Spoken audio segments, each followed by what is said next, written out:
নমস্কার বন্ধুরা, আপনারা সবাই কেমন আছেন? আজকে এই পদ্মটা ফুটেছে, এটার নাম হচ্ছে অ্যামেরিও ক্যামেলিও। দেখুন কি সুন্দর। আমি 1 মাস হয়েছে রিপোর্ট করেছি, তার মধ্যে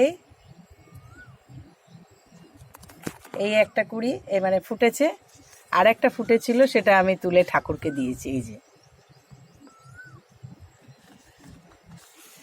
এই পদ্মের গামলাকে পরিষ্কার করে রাখার জন্যে এই যত এই যে ফ্লোটিং লিফগুলো আছে পোকা খাওয়া, এইগুলোকে সব কেটে দেবেন, তাহলে তাড়াতাড়ি কুড়ি অনেক আসবে এবং স্ট্যান্ডিং লিভও তাড়াতাড়ি হবে। প্রত্যেকটা স্ট্যান্ডিং লিভের সাথে একটা করে কুড়ি এসেই যাবে। যত স্ট্যান্ডিং লিভ বেরোবে তত কুড়ি আসবে। পদ্মের গামলাকে সব সময় পরিষ্কার করে রাখবেন। এই যে পোকা খাওয়া পাতা এসব ছিঁড়ে পরিষ্কার করে দেবেন। ফ্লোটিং লিভ যেন খারাপ না থাকে, মানে থাকলেও ছোট ছোট এই যেগুলো নতুন বেরোচ্ছে সেইগুলো থাকবে।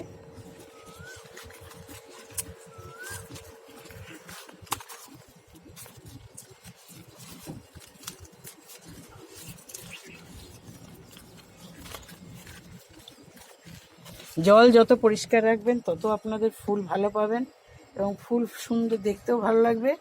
আমি এখন এইটাকে পাতাগুলো ছিঁড়ে দিলাম, এবার আবার হাফ বালতি জল আবার দিয়ে দেব, দিয়ে ভাসিয়ে দেব।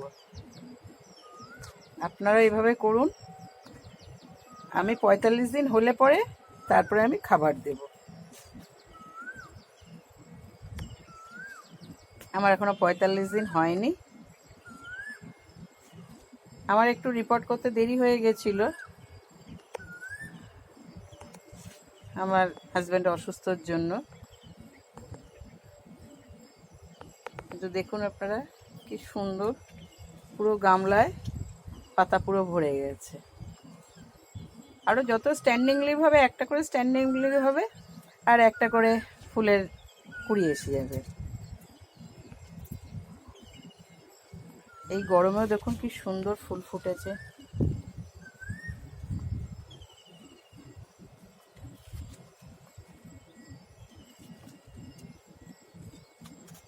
আপনারাও করুন।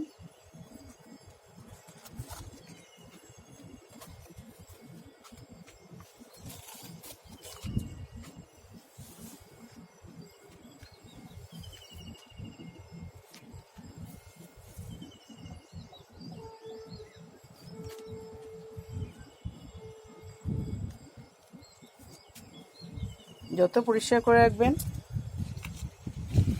এই যে আগের ফুলটার যে পাপড়িগুলো পড়েছিল সেইগুলো, আর এই ডালগুলোকে যতটা পারবেন ওপর দিকে কাটবেন, তাহলে কি হবে, ওর ভেতরে জলটা ঢুকে তাহলে পচবে না।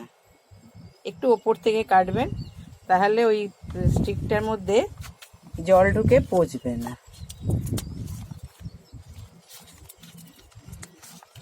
বুঝেছেন? একটু ওপর থেকে কাটবেন সব সময়, তাহলে ওইটার ভেতরে স্টিকটার ভেতরে স্টেমটার ভেতরে জল ঢুকে পচবে না। তাতে কি হবে, গাছও সুন্দর থাকবে, ভালো থাকবে।